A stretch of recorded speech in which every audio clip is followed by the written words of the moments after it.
Meaning of immunological.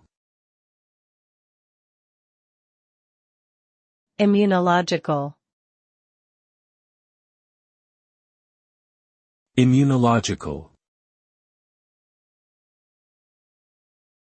Immunological.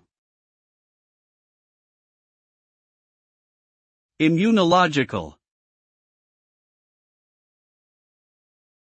Immunological is an adjective that relates to the immune system, which is responsible for protecting the body against infectious agents such as bacteria and viruses.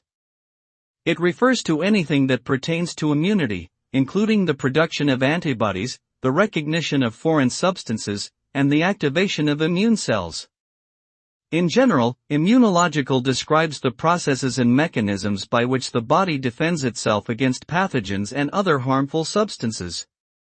Understanding immunology is crucial for the development of vaccines, immunotherapies, and other medical interventions aimed at preventing or treating diseases that involve the immune system.